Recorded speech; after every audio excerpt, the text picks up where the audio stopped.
Hi, I'd like to welcome everybody to this Latin American student panel webinar for the Side Business School. Could I just ask somebody to just type into the box to say that you can hear us okay? And then we'll start. I'll get everyone to introduce themselves. I should say, my name is Lisa Collins. I'm one of the admissions and recruitment advisors for the MBA programme. I'm here with my colleague Sam White, who also works on the team. And then if I could ask the panel to introduce themselves, please. Hello, my name is Carolina Navarro. I'm from Colombia. Before coming to the MBA, I was working in the pharmaceutical industry. I'm an industrial engineer and an economist, and I've been working mostly in corporate finance. Hi, my name is Natalia. I'm from Paraguay. Last year I did the Masters of Public Policy here at Oxford, and before that I've worked for the public sector, but also for the Inter-American Development Bank in executing development projects. Cool. My name is Joaquin. I'm from Costa Rica. Before coming here, I was a social entrepreneur. I ran a biogas company based out of Costa Rica, worked in Guatemala and Nicaragua. Yeah. Hi, my name is Martin Merelo. I'm from Buenos Aires, Argentina. And as Natalia was here last year as well, I was doing a master's in international health. And previous to coming to Oxford, I was working in consulting for 3 years, and I had an industrial engineer background. Okay, fantastic. So I'm going to ask a few questions of the panel, and then if you would like to start typing your questions into the box, we will read them out and ask them to answer. So can I ask you all just to say what made you choose Oxford? Oh, okay, this is Carolina here. I'm going to start. Well, Oxford was actually my first option always. I wanted to come to an European school. I really liked the 1-year program, but mainly I liked Oxford because it has a focus on responsible business. And this focus, like I've seen all our classes, and since we came here, we've seen this responsible business focus. And also because the whole Oxford experience, like not only the business school, but because of the whole experience that we can have here, all the colleges, activities, the whole, like you can go to any activity or from humanities, from healthcare, from anything, you can experience everything around the business school. So that's why I chose Oxford. Well, I had a bit of a different experience. I was already here at Oxford, but I specifically chose Said because of the interactions I had with the school throughout the year. The importance they give, again, to impact, to social and environmental. I come from working for the public sector, so I believe that both business and the public sector have a responsibility in attacking world-scale problems, social and environmental. So I believe that Oxford was the right place for me for that. Joaquin here. In my case, it was a very scholarship-driven. So I was sort of chasing the Skoll Center for Entrepreneurship Scholarship, and it was very specific to Oxford, and so that's why I ended up here. But also, the reason I was sort of chasing the scholarship is because it was at Oxford, and as many have already said, the fact that school is so broad. I also looked at other MBA programs. For example, in Costa Rica, there is the INCAE Business School, but it's only business, right? And so here, as Carolina mentioned, like, you know, you end up going to talks on climate and a bunch of other like things that you would didn't even imagine that existed. And so yeah, that's why I picked Oxford. It's central. It's, you know, London is closed, so flying from home and back, it's convenient. Yeah, I would say that summarizes it. Yeah, it's Martin here, so I will add up on what Joaquin said. So I also picked Oxford based on the fact that it's not just a business school, but a wider experience. So I was looking for a dual degree, so I wanted to do something in public health and something in an MBA. And after like considering all the options around the world, I think that Oxford, based on plenty of criteria, was the best and most convenient option. And I really felt that last year and this year as well. So it's incredible that you're not just doing business, but you can just study and learn many things while mixing those things with different other areas, like as Carolina said, through the colleges, through different departments, and the opportunities both of funding, scholarships, and of impact that Oxford provides. It's clearly one of the best that I had seen when I was doing the review of which MBA to choose. Okay, great. So you're coming to the end of your first term. Can you give us a bit of an idea of how you found it so far, and if there's anything surprising that you found since you've been here? Okay, this is Carolina. I think the most surprising thing to me are all the opportunities that we've had here, like throughout the term.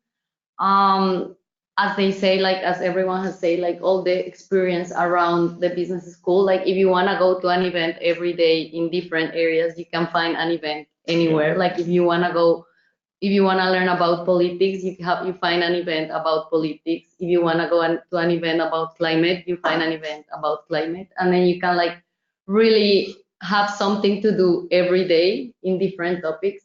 And also, like I even had the opportunity to organize a breakfast with a former president of Colombia here at the school, and that's one of those opportunities that I think it can only happen here. And that's like one of the most surprising things, all the opportunities that you find, and that it's on your hands to take those opportunities.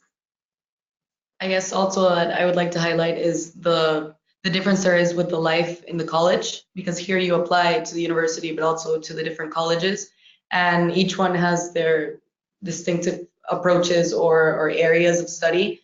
So you get to meet people from completely different backgrounds, PhDs in my case. I'm from St. Anthony's College, which has the Latin American Center, and that's the reason I chose it. And so there's a lot of talks about different ex-presidents or talking about different areas, economics, politics. And so that's clearly part of the Oxford experience, just living here and being able to go to these events. Yeah, Joaquin here, just to resonate on those things, it's kind of the same thing. Yeah, it's like you come to learn terms like FOMO. Like, I've never heard of that. Fear of missing out, and it's because there's literally something to do besides classes every day, yeah, at all times. And I think that was the most surprising thing. It's as expensive as they say, living. So not to hide that, but yeah, it is the case. The city, I thought it was smaller, which for me was nicer, because things you get around very easily. The weather has been, I think, treating us pretty well. I don't think, well, maybe not, no. But I personally, I don't think the weather has been that bad. So yeah, those are sort of the positive things that I can mention. Yeah, this is Martin here. I think they've summarized all, but yes, it's a combination of opportunities of leaving the wider university, and as well probably of experience that tradition, because there's no a single day when probably it happens to you as well, when you're walking in the downtown center and you realize where you are, or the city, or the history and the academic excellence that the university has provided to humanity for the last 1,000 years. And really, you can feel that in the classes. You can feel that in the quality of the speakers that usually come here to both to Said and to Oxford as a university. And really, that opens plenty of doors and opportunities for your future. So I'm constantly surprised about that. This is Carolina. Just one thing that I was just thinking now, that it's been really surprising also to me, the diversity of the people in our class, like their backgrounds and their countries. Like I've met people from Syria, from Iraq, from many countries where I've never met people before. And also their backgrounds are very diverse. There is like even an opera singer, like there is like all kinds of backgrounds, and that's very surprising to me also. Yeah, that makes the classroom energy very different. Yes. Just, the comments, the questions that people would say are not only business driven, but it's all sorts of topics. Fantastic. With questions, if people would like to start typing questions, that would be great. But we've got one here that says, what's been the hardest thing to adjust to? Adjust. The weather. Well, never mind my comment. The weather and the sunset. 4 p.m. Yeah, and probably given what we were saying about the many things to do and just even beyond Said, so the agenda management, I would say, on what to choose and what to leave aside, like that's a constant dilemma that you experience every day, right? So should I stay here in the business school and stay in this recruiting event of this finance company, or should I go to the public policy school and hear like an express? So it's always a matter of choice, and for me personally, that's the most difficult thing. Yeah, like to know which are your priorities, to know what to choose. Yeah. Okay, so could you maybe tell me if there's anything you'd like to highlight about your college life, you know, and the things that you do there that's separate from the school? Hi, it's Natalia here. I was able to join, and I can't play all the time, but I joined the football team that St. Anthony's has with a few of other only graduate colleges. And so we have one team and we play against other college teams. And that's a different thing that I do outside of Said. But it is a lot of pressure, like Martin said, like Carolina said, we have a lot of events, a lot of work to do also for the MBA. It's not always possible for me to go to all the games or the practices, but once in a while it is fun and we get to meet people from different areas. Like my friends are all PhDs from different programs. So yeah. Yeah, so it's Martin here. So as regards the college life, which is something that I understand is very distinct to many other MBAs rather than Cambridge. So I think there, as Natalia said, three main things. One of them are sports. So I know that rowing is not popular amongst our countries, but here is a big thing. So the same like fanatism that we would feel for football or rugby or tennis, whatever it was. So here rowing is a big thing, and no matter where you come from, like many people start rowing, and that's a great experience that it's like once in a lifetime. So also a second kind of experience that is really good is like living the whole college experience in terms of formal dinners, of attending to events there. So I think that's a tradition that has been here for like hundreds of years, and you will just like suit up with your smoking or whatever, and you will go to these fancy dinners in which you meet people from all over the university studying plenty of different masters. So that's something that it's a highlight, and usually people try to do it like once every fortnight or per month at least.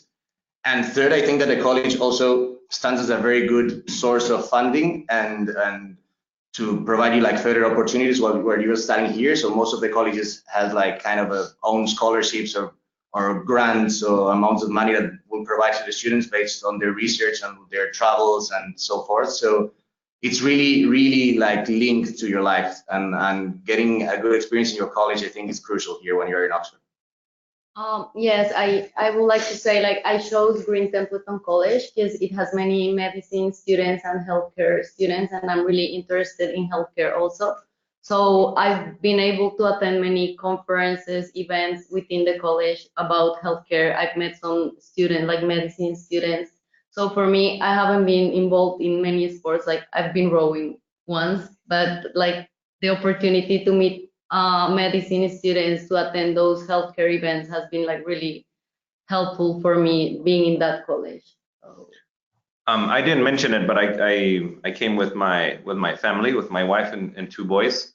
And so my college experience is very different. I didn't necessarily get the one I applied for, and because they don't have housing accommodation for families, the one I'm in, St. Catherine's, then my interaction with the college is actually, very minimum.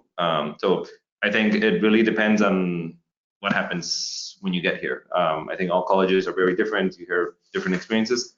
In my case, interactions has been, minimum, just sort of the requirements. Okay, thank you. Question here saying, what advice would you have liked to receive before applying to Oxford and before arriving in Oxford?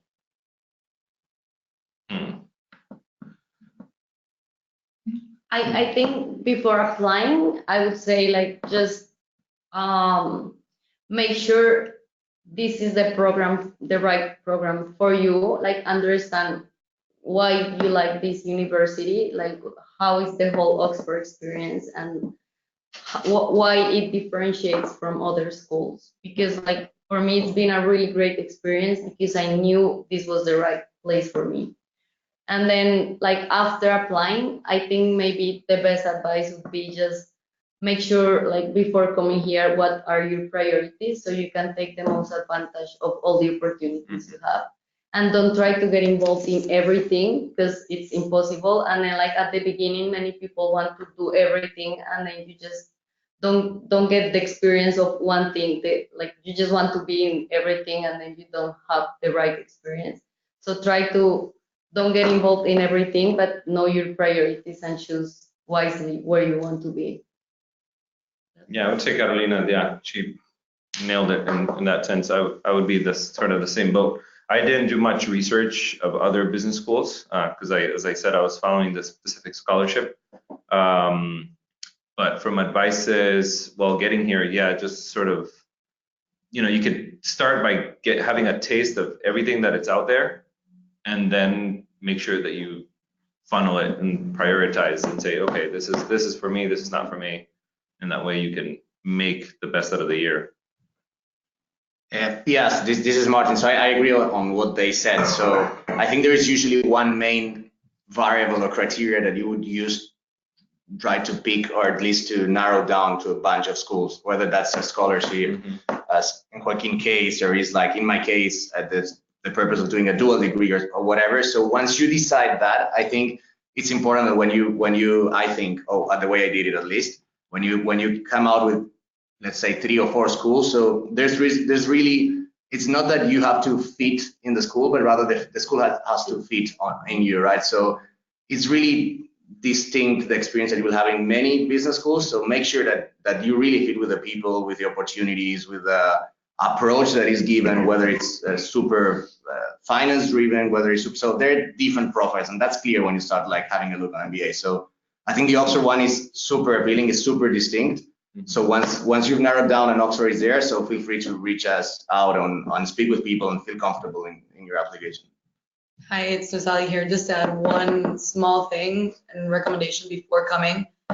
Once you have applied and have decided, do take a small break. It's a very intense program, not only because of the work we have to do for the MBA, but also like we already mentioned, all of the other activities that come after that. So it's like a 24-hour day sometimes. So yeah, that's my recommendation. Yeah, I would say generally the program in itself, I don't know if you guys think the same, but generally I think the program, if you didn't do anything else, just dedicate on the program, it's fairly like easy. Like I don't want to say easy, but manageable, it's right? manageable, yeah. It's super manageable, right? Yes, you have classes all day, but if if you're here on your own and you're not involved in anything else, you'll manage, you'll go by, and you won't feel like it's that big of a deal. But yeah, if you start adding more and more things, that's when it gets busy, but that's when it gets interesting. Yes. So we have a couple of questions here kind of based around plans post-MBA. So someone's asking, do you plan to stay in Europe after your MBA, or are you heading back to your home country? Oh, okay, this is Carolina. I would like to find something in Europe for a couple of years, but my long-term plans are going back to Colombia. And I'm also like, I do plan to stay, but I'm not desperate to stay. So I'm open to many opportunities. And if I find some nice opportunity back in Colombia, I'm also happy with that. So. Joaquin here. I honestly don't know yet. And you'll probably hear this from a lot of the people in the cohort or in the group. People here are, making somewhat of a transition. I'm in sort of in that boat. With family, it's also, you got to, think about it a bit more. So I don't have a direct response if I'm staying or going back. Hi, it's Natalia here. I personally don't have a European passport. So in that case, I would be looking for an internship or something while I can be here with the visa. Maybe if I have the opportunity of asking for a working visa, I would accept. But now with Brexit, who knows? But yeah, that would be in my case, or I would go back. Yeah. And this is Martin here. So in my case, probably I'm planning to stay in the short term. As Carolina, and probably in the mid-long term, I'd like to go back to Argentina. And I think that probably, in particular after like the the Brexit results that we had today. So many of you might be wondering whether it's going to be able to stay and work in London or not, because that's a question that many people in the MBA really have. And I think, if I'm not mistaken, you can correct this. So there's going to be, so now the way it works, now you have like a 6 months of grace period after you finish your MBA, in which you can stay here, as Natalia said, do an internship on your visa, that the one that is provided you're a student. But I think there's going to be something that's going to change that, and now they're going to extend it for, I don't know, 2 years. Yeah. So if you study here, then you'll have like a grace period instead of 6 months of 2 years. So that's that's really good news for people applying like in your cohort, because we didn't have that choice. And also there are many opportunities I think in Europe, and if you find the right company, whatever, and you want to stay, they will probably sponsor your visa.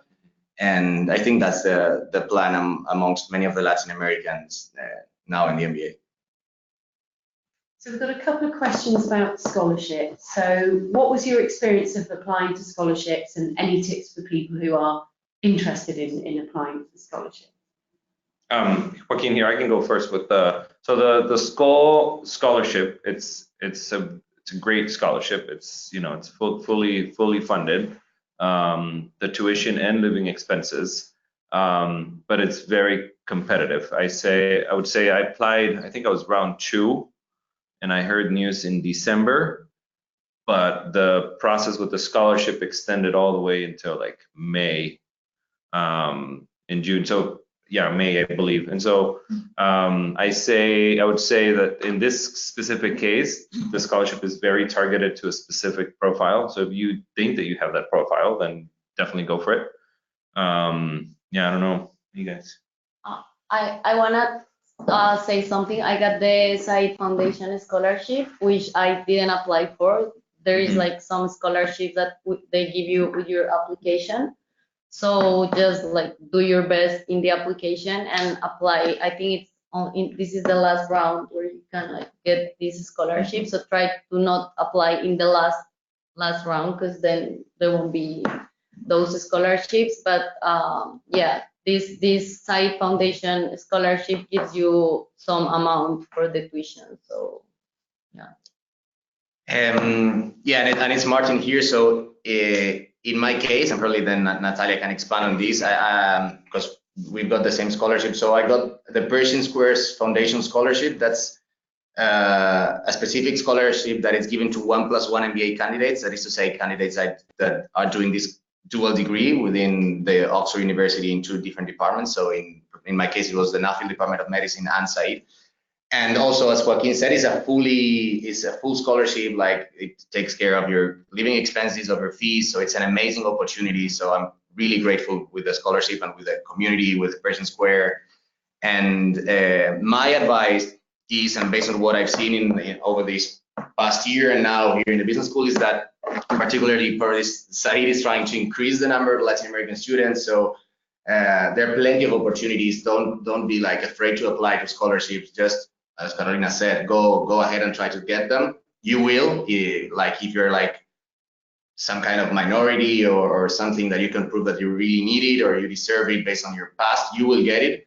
And the business school side is really like willing to give scholarships, and there's no way on you not to apply if you get to the MBA, because you'll definitely get or probably get something. Yeah.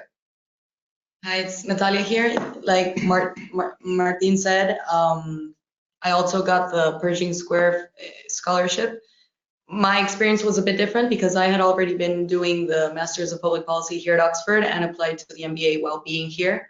I understand they give 1 scholarship for those who are applying and are already in Oxford. And it's like Martin said, it's an amazing scholarship. We have a really nice group of people from completely different backgrounds and from different programs, because the 5 of us came from different programs before doing the MBA. So yeah, I would encourage you to apply if that's an interest. Okay, thank you. And I would just like to add, there is actually a scholarship webinar on Monday. So if anybody's listening who is particularly interested in getting more information on how to apply for scholarships, do sign up for that. Even if you can't necessarily join it, we will send out a recording of it so you'll get more information about going through that process. Somebody has asked, are any of you leaning towards entrepreneurship or just continuing with a professional career? Yeah, Joaquin here. I mean, I've been sort of been starting and working on entrepreneurship projects for most of my career, and I might follow that path, but I feel like there's so many opportunities, and people will tell you this before coming, and then they'll tell you when you're here, and it's not until later on that you realize that it is a vast majority or a vast quantity of opportunities. So I would say I want to keep my mind open and see what happens. But I might start another business or just get an interesting job. And it's Martin here, and probably you can help me with this. So there is this institution, it's called the Oxford Seed Fund, right? So for people that are willing to do venture capital or entrepreneurship, so it opens like tons of opportunities, and it connects you with the right people in order to start your business, to analyze businesses, to see whether to invest or not in a business. So I think the whole like entrepreneurial ecosystem is really big. Not only in the social impact sector, but beyond it. And sometimes it's very interesting because you can leverage your interests in entrepreneurship and team up with different people from other departments. So for example, in my case, there is this health innovation competition that is going to take place next year in Germany. So basically what the school does, it's like they link you to a team of scientists, in my case doing something in healthcare, like developing a new drug or something, and they need someone with a business background to develop the business plan. So they will put in contact with these people that are really scattered around the university. So the opportunities both to learn about entrepreneurship, to be linked with people that are doing some kind of entrepreneurial project are really huge. Yeah, there's also there's also the Oxford Foundry, which is just, I don't know, half a block away from the business school. And they have also, they do a lot of push on entrepreneurship, and they have an accelerator, if I recall well. And there's just an open space for co-working space. So yeah, there's quite a bit of push. If you want to follow that route, then you'll have plenty of options. Okay, so do you have any sort of tips for prospective applicants, that things that you found useful, or like the amount of time you took to prepare for the GMAT, or how long you took over your application? Just a few hints or tips. Joaquin here. Let's see, tips. So in my case, I didn't prepare very well for and I did the GRE, so maybe I was lucky. But I remember, I would say maybe if that's, I don't know how the admission process works. Like I didn't prepare I think because I found out the application dates a month before it closed. And so I basically prepared during that month and did everything last minute. But that was my particular case and moment in time. Look at, I would say, things that caught me by surprise were sort of the expenditures coming with the family. So, make sure you have that outlined. You can ask me questions later. And then the visa. The visa was a headache. Okay. Yeah, the visa was a pretty big headache for me, and I think most of the Latin American students. I don't know what you guys have experienced, but yeah. Oh yeah, like with the visa, I think especially it's more about dates. Like you don't have in mind that it's gonna take so long. So maybe if you're planning to travel before coming here, and then you apply like with not so long, so then it might be like very hard. But like my tip would be, like, someone gave me this tip when I was applying. Like I was very stressed about the GMAT and I didn't know if the GMAT, the GRE. And then I was taking so long studying for the GMAT and doing the GMAT, the GRE. And then someone told me, like, don't get so stressed about that. Like, there is so many other things in the application, like the essays, like many other things. And then, like, the time was coming to apply, and I was still stressed about the GMAT. So someone told me, okay, yes, worry about the GMAT, do the GMAT, but there is many other things in the applications, and the application is not just a score, like it's the whole application. So then I started like thinking more about the essays and everything around the application beyond the GMAT. because many people just focus on that, and that's not the application. So yeah.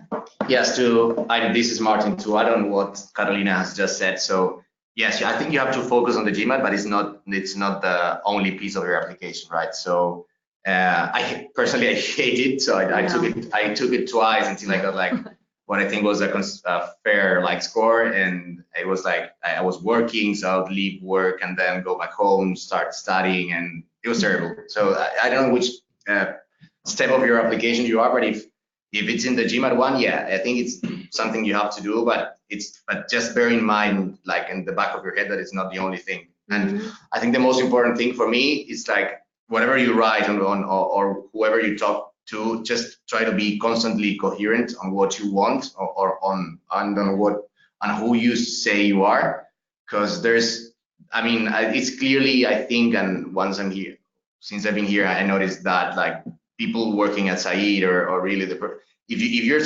pretending to be someone that you're not in order to fit with the school's culture, like that's something that's going to be clearly it's going to be noticeable in your application. So if you're coherent and you're like an average candidate in most of the pieces that the application is requiring, so I think your chances are very good. Also coming from Latin America as well, so we don't have to forget that. I would like to add something on what Martin said, and just like also like being honest is really important, because not only because it's not gonna look coherent, but also because if you are not honest and then you come here, maybe this wasn't the right place for you, and then you don't really enjoy the experience. So like being honest makes you like, every time I was writing my essays, I was convincing myself, like I was more convinced about coming here because I was like realizing this was the place for me. So I think if you are just not honest, or if you're trying to pretend someone that you're not, then you are here and you're not gonna really enjoy the experience, because maybe this wasn't the experience for you. So. Okay. We have a question that says, what are your plans regarding your businesses once you are back in your home country? Your personal business? Oh, I don't know. This is Joaquin here. So I didn't mention it, but the company that I founded and ran for several years, I closed it down 2 years ago. So I'm in a transition, if that's the question. I'm not sure. So I don't have a specific plans on that. I don't know if the question was business or like our professional. Our previous jobs, right? It says entrepreneur business. Okay, good. Okay, we have run out of questions. I don't know if anyone else has got anything else they would like to add. I would like to say just about the professional part, that like when I came here, I had kind of clear what I wanted to do after the MBA. But I think if you ask most people in the MBA, like most people don't know what they want. Like they have some ideas, but this is such a like great like transformational experience with many opportunities. You have to be very open-minded. So then like you can have something that you think you want to do after the MBA, but maybe during the year you have to be open and know that maybe you're gonna end up doing something different, because this is part of the experience. So yeah, and I this is Martin here, so I totally agree with that. So whenever you hear, I remember when I was applying about this stuff that the MBA you do like a one-folded or two-folded change in terms of region, career, or something. So it's not a lie. It's not like saying in Spanish, like no es un cliché. So it's real. It's something that is real, because when you're here, like many things that we don't even consider in our countries or in the places we're working. So really they suddenly appear here, and it's like, oh, I have never considered in my life these, or working here, or being like founding a company with these guys. So there are plenty of things that will show up. So it's pretty much, I would say it's more probable that you come here saying I want to go to that industry, and you eventually end up not going there. So just to sum up, in my particular case, so I wanted to go to like the United Nations ecosystem. So in between my two masters, so I went, thanks to like Oxford connections and so forth, I went to Geneva to work in the World Health Organization. And before coming here, I thought it was going to be like, yeah, I want to go there after the MBA, but probably after experiencing that and seeing like many other opportunities that had showed up here, so probably that's not going to be the path that I'm going to take. and I'm gonna like leverage on it and some other things that will show up here in Said. So be prepared to the unexpected, because it's gonna happen, I think. So we have another question just quickly. Have you utilised the Career Development Centre, and if so, how have they helped you? I have. I think we have so many things like around that it's very up to you how you. I mean, I think someone also gave me an advice before coming here, and she told me, yes, you have to worry about finding a job after the MBA, but that's not the main thing. Like, try to enjoy the experience. Of course, try to like find opportunities, do your CV, all that kind of things, but don't try to focus yourself in that, because then you're gonna miss many opportunities and many, like, this is once in a lifetime experience. So just don't be so stressed about finding a job, finding jobs, and just like doing your CV, your cover letter, and all that. Like, I have talked to my career advisors. She has helped me in some way, but that's, I think we have so many things and so many events, different kind of events, that we all have like worked on that, but that's not our main focus. So if I can add something, this is Martin. So yes, I think that the Career Development Center definitely will help you and will serve as a link for your future like jobs opportunities. But basically, they're like, something you have to remember is like there are two types of hiring. There's a structured hiring, which is whenever like the bulk of the biggest companies come to on campus and recruit here. That's very pretty much structured by the Career Development Center. And then you have like the personalized job search, in which basically the Career Center will serve as the link to connect you with former alumni or people who had studied here. And one thing that is really important, and I think you don't have to underestimate, is that whenever you're studying here, you're not only connected with, I don't know, let's say like the 20,000 or whatever people that have studied in Said, but also you can access like the whole alumni of the university through a wider career center. And really believe me that people there are working everywhere, like from prime ministers to every corner of the world. So it's huge. Okay, and I would add there is actually a careers webinar in 45 minutes. So if someone wants to sign up for that, they can. Joaquin, we've got a couple of questions here about coming with family. Yeah. So could someone saying, was your experience different and coming with a spouse or a family, and what kind of activities are there to kind of involve them and make them feel supported? And then someone says, how did you solve the family accommodation situation? Okay, so coming with family is obviously different. Your time management is different, but if you have a family, you sort of know what I'm talking about because you're used to that.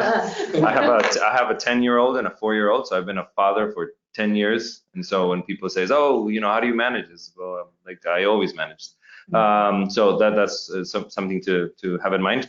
I didn't find it terribly difficult. The school allocation was very simple. The school is just a few blocks. So sort of that living experience is actually much nicer than it was in Costa Rica. We walk to school. My 10-year-old takes his scooter. I bike the little one. So it's actually very nice.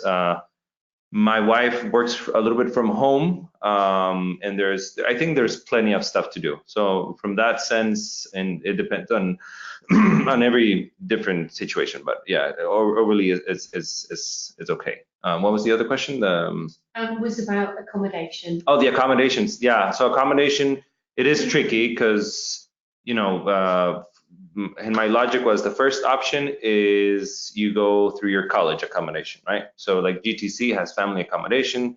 I applied to that one, but I didn't get in. I got into St. Catherine's. They don't have a family accommodation. So then your second option is graduate accommodation. Graduate accommodation do have different options, but because the scholarship wasn't approved until like late May, then you sort of get into that lower bottom of the list. I didn't make the cut, and so then your only option is to go private. If you want to go private, you can't find housing until you have your visa. And so that makes it very tricky because usually you push the visa all the way until the end. And so some people came here, stayed in an Airbnb, and then looked for a house. That's it's fine.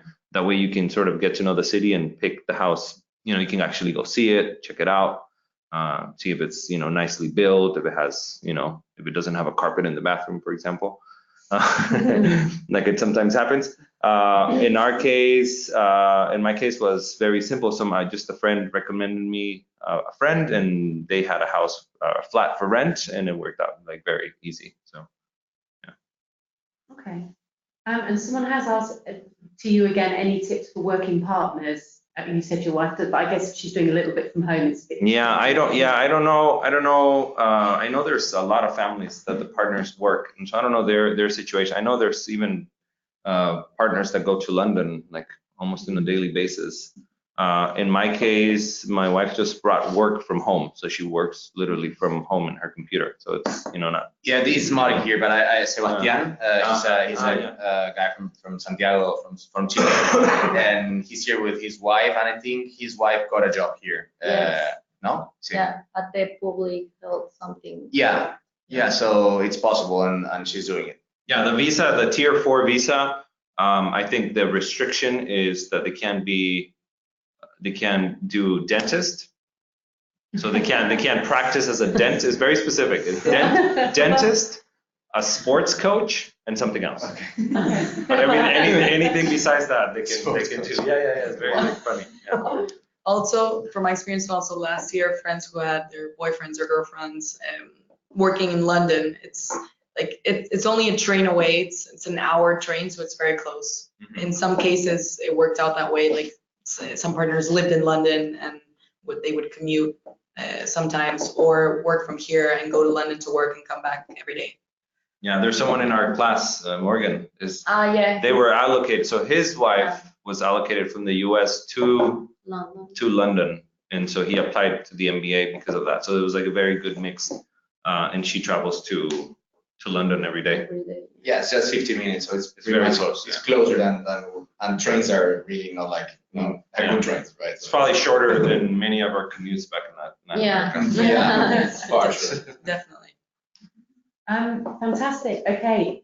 That's all the questions. So thank you all very much. Do you have any final summing up? I think our emails are there, so feel free to reach us out if you want to ask Yeah. something in particular regarding whatever we said, and scholarships or opportunities or entrepreneurship. So yeah. Fantastic. Okay. Thank you all very much. Thank you. Thank you. Bye-bye. Bye. Bye.